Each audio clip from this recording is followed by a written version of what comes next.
جنگل میں ایک بہت اونچے درخت پر مچان بنائی گئی تھی تاکہ جانور اچھل کر مچان پر نہ آ سکے۔ مرزا واحد بیگ بہت جوش میں دکھائی دے رہے تھے۔ وہ بار بار اپنی رائفل کو دیکھ رہے تھے۔ انہیں بچپن میں شکاریات پر مبنی کہانیاں پڑھنے کا شوق تھا۔ اس بنا پر انہیں شکار سے دلچسپی ہو گئی تھی۔ مرزا صاحب ان دنوں پڑوسی ملک میں 1 ماہ کے دورے پر آئے ہوئے تھے۔ یہاں پر جس شہر اور گاؤں میں ان کے عزیز رشتہ دار موجود تھے، ان سے ملاقاتیں کر رہے تھے۔ وہ جس گاؤں میں قیام کیے ہوئے تھے، وہاں ایک جنگلی آدم خور شیر نے گاؤں والوں کو بہت تنگ کیا ہوا تھا۔ جب انہیں یہ پتہ چلا کہ ان کے ایک عزیز ملا حبیبی اس شیر کو ہلاک کر دیں گے، مرزا بھی ضد کر کے ان کے ساتھ چل دیے۔ ملا صاحب نے بہت سمجھایا کہ تم گھر پر ہی رہو، میں شیر کے ہلاک کیے جانے پر تمہیں بلا لوں گا، مگر وہ نہ مانے۔ مجبوراً انہیں انکل بدحواس کو اپنے ساتھ شکار پر لے جانا پڑا۔ ملا حبیبی ایک تجربہ کار اور ماہر شکاری تھے۔ انہوں نے مچان ایسی جگہ بنایا جہاں آدم خور شیر کو دیکھا جا سکتا تھا۔ پتوں پر کسی جانور کے چلنے کی آواز پر ملا حبیبی نے اپنے منہ پر انگلی رکھ کر سب کو خاموش رہنے کا اشارہ کیا۔ سب خاموشی سے آواز کی سمت دیکھنے لگے۔ ایک شیر درخت سے بندھی بکری کے پاس آیا۔ ملا حبیبی نے رائفل سے شیر کا نشانہ لیا اور فائر کھول دیا۔ گولی شیر کے دماغ میں لگی اور وہ وہیں ڈھیر ہو گیا۔ مرزا صاحب نے زندگی میں پہلی بار شیر کا شکار ہوتے دیکھا تھا۔ وہ حیران رہ گئے کہ کتنی آسانی سے ملا حبیبی نے شیر کو ہلاک کر دیا۔ سب لوگ مچان سے اتر کر شیر کو دیکھ رہے تھے۔ مرزا جی میں ہمت نہیں تھی کہ وہ شیر کو پاس جا کر دیکھ لیں۔ جب سب شیر کو دیکھ چکے تو ان کو سبکی محسوس ہوئی۔ وہ بھی دوسروں کی دیکھا دیکھی مچان سے نیچے اترے اور ڈرتے ڈرتے شیر کے پاس گئے۔ وہ حیرت سے شیر کو دیکھنے لگے۔ انہوں نے اپنی زندگی میں اتنے قریب سے شیر کو پہلی بار دیکھا تھا۔ وہ مر چکا تھا، مگر تھا تو شیر ہی نا۔ مرزا اس وقت مرے ہوئے شیر سے بھی خاصے خوفزدہ تھے، لیکن ملا حبیبی کے گھر پہنچنے پر ان کا خوف ختم ہو چکا تھا اور اپنے چہرے سے خاصے مطمئن نظر آ رہے تھے۔ مرزا جی جب ضلع نینی تال کے ایک گاؤں رام نگر پہنچے تو وہاں انہوں نے اپنے عزیزوں میں شکاریات سے متعلق من گھڑت قصے سنا دیے۔ لوگ ان کو حیرت سے دیکھنے لگے کہ وہ اتنے بہادر شکاری ہیں کہ ڈھیروں آدم خور شیروں کو ہلاک کر چکے ہیں۔ ان کی خوب تعریفیں ہونے لگیں اور مرزا کا سینہ احساس برتری سے پھول سا گیا۔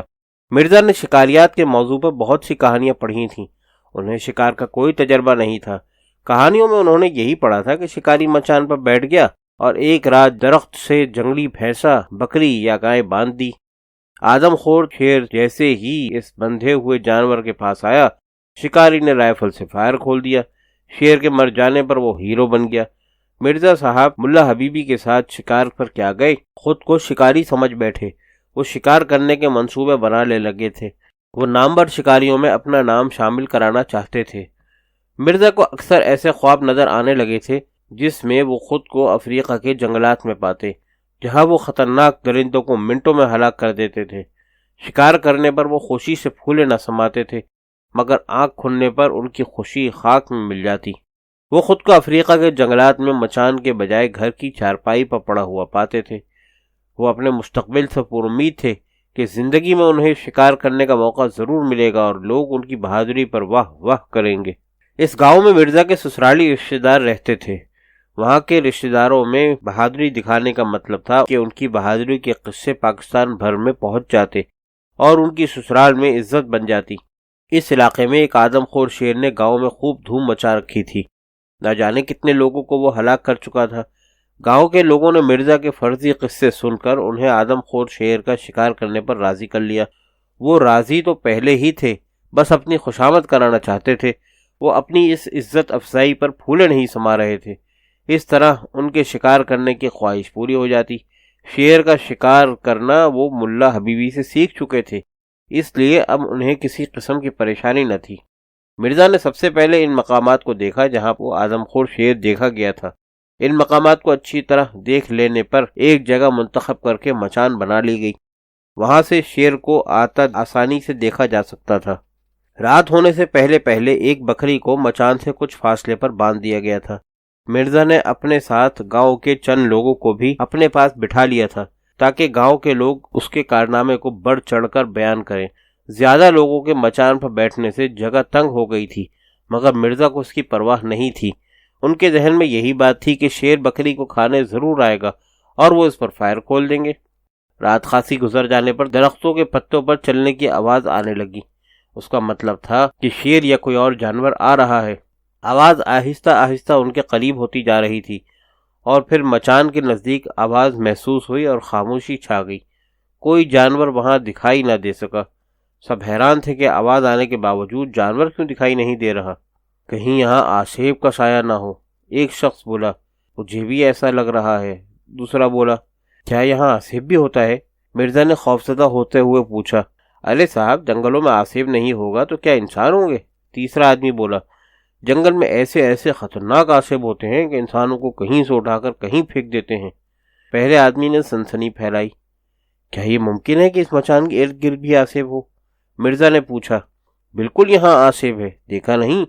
جانور کے پتوں پر چلنے کی آوازیں آ رہی ہیں اور جانور دکھائی نہیں دے رہا۔ دوسرا آدمی بولا۔ آسیب کا سن کر مرزا بری طرح خوفزدہ ہو گئے۔ ان کا دل چاہ رہا تھا کہ فوراً مچان سے چھلانگ لگا کر بھاگ جائیں، اور وہ ایسا کر بھی لیتے، مگر یہ سوچ کر خاموشی سے مچان پر بیٹھے رہے کہ مچان سے کود کر بھاگنے میں ان کا سامنا آدم خور شیر سے ہو سکتا ہے۔ آسیب سے وہ بچ سکتے ہیں، مگر آدم خور شیر انہیں زندہ نہیں چھوڑے گا۔ کچھ دیر خاموشی چھائی رہی اور پھر دوبارہ پتوں پر کسی جانور کے چلنے کی آواز سنائی دی۔ آواز پر وہ چونکے۔ تھوڑی دیر تک پتوں پر جانور کے چلنے کی آواز آتی رہی اور ایک شیرنی جھاڑیوں کے پاس سے برآمد ہوئی۔ یہ تو شیرنی ہے، ایک بولا۔ خاموش، کوئی بھی ہو، اب اس کا بچنا مشکل ہے۔ مرزا نے منہ پر انگلی رکھ کر سب کو خاموش رہنے کا اشارہ کیا۔ مرزا پر آسیب کا خوف پہلے ہی سوار تھا، اب شیرنی کو دیکھ کر ان کے خوف میں اضافہ ہو گیا۔ شیرنی کا نشانہ لگانے کو جب انہوں نے رائفل سنبھالی تو ان کے ہاتھ کانپ رہے تھے۔ کانپتے ہاتھوں سے انہوں نے شیرنی کا نشانہ لیا اور گولی چلا دی۔ ان کا نشانہ خطا کیا اور شیرنی بھاگ گئی۔ مرزا ابھی شیرنی پر فائر کر کے سنبھلے بھی نہ تھے کہ مچان کی لکڑیاں ان سب کا وزن برداشت نہ کر پائیں اور کئی لکڑیاں ٹوٹ گئیں۔ سب سے پہلے مرزا نیچے گرے، رائفل ان کے ہاتھ سے کہیں گر پڑی۔ مرزا کی خوش نصیبی یہ تھی کہ وہ سخت زمین پر گرنے کے بجائے کسی نرم اور ملائم چیز پر گرے تھے۔ اچانک اس چیز نے بھاگنا شروع کر دیا۔ مرزا صاحب بھی گھبرا گئی، کیا چیز ہے؟ دراصل مچان کے نیچے چاند کی روشنی نہیں پہنچ پا رہی تھی۔ جیسے ہی وہ چیز چاند کی روشنی میں آئی، انکل بدحواس کے ہاتھوں کے طوطے اڑ گئے۔ جس شے پر وہ سوار تھے وہ آدم خور شیر تھا۔ پہلی دفعہ درختوں کے پتوں پر دراصل شیر کے چلنے سے آواز پیدا ہوئی تھی۔ وہ پیچھے کی جانب سے آیا تھا اور مچان پر بیٹھے ہوئے سب لوگوں کی نظر سامنے تھی، اس لیے وہ اسے دیکھ نہ پائے۔ شیر کا پیٹ بھرا ہوا تھا، اس لیے شیر بکری پر حملہ کرنے کے بجائے مچان کے نیچے بیٹھ گیا تھا۔ فائر کی آواز اور اس پر انکل بدحواس کے گرنے پر شیر نے گھبرا کر دوڑ لگا دی۔ وہ خوف زدہ تھا کہ اس پر کیا بلا آ کر گر پڑی ہے۔ وہ تیز تیز دوڑتا ہوا دریا کے کنارے اپنی کچھار میں پہنچ جانا چاہتا تھا۔ مرزا بھی شیر کو دیکھ کر بری طرح خوف زدہ تھے۔ انہوں نے شیر کے بالوں کو مضبوطی سے پکڑ لیا تھا، کیونکہ ان کے بال چھوڑ دینے پر خطرہ تھا کہ شیر ان کو گرا کر ہلاک کر دیتا۔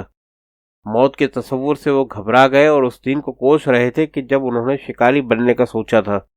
شکاری بننے کے خوف نے ان کی زندگی کو خطرے میں ڈال دیا تھا۔ وہ دل ہی دل میں آئندہ شکار نہ کرنے کا عزم کرنے لگے اور اللہ تعالیٰ سے دعا کر رہے تھے کہ اب اگر زندگی بچ گئی تو پھر کبھی کسی چوزے کا بھی شکار نہ کریں گے۔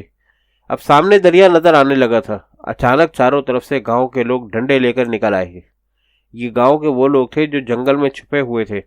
ان کا خیال تھا کہ اگر شیر شکار ہونے سے بچ گیا تو زخمی ہو جانے پر دریا کا رخ کرے گا، پھر وہ شیر کو گھیر کر ہلاک کر دیں گے۔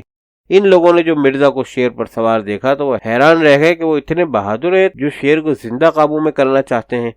لوگوں کو دیکھ کر مرزا کی ہمت بندھی اور اسی دوران شیر کے جسم کے بالوں پر سے ان کے ہاتھوں کی گرفت کمزور پڑ گئی۔ یہ اتفاق تھا کہ وہ جہاں گرے وہ نرم گھاس تھی۔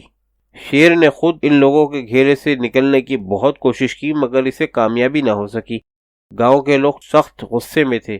اس شیر نے گاؤں کے کئی لوگوں کو اپنا شکار بنایا تھا۔ شیر کے فرار کی کوشش ناکام ثابت ہوئی۔ گاؤں والوں نے ڈنڈوں اور کلہاڑیوں کے وار سے شیر کو ہلاک کر دیا۔ شیر کے ہلاک ہونے پر گاؤں کے لوگوں نے مرزا کو اپنے کاندھوں پر بٹھا لیا۔ گاؤں میں ان کی بہادری کی دھوم مچ گئی تھی اور مرزا اپنے دل میں جان بچ جانے پر خوش تھے۔ ان کی بیگم کو بڑی حیرت ہو رہی تھی کہ وہ اتنے بہادر کب سے ہو گئے۔ اس بہادری کا راز صرف مرزا ہی کو معلوم تھا۔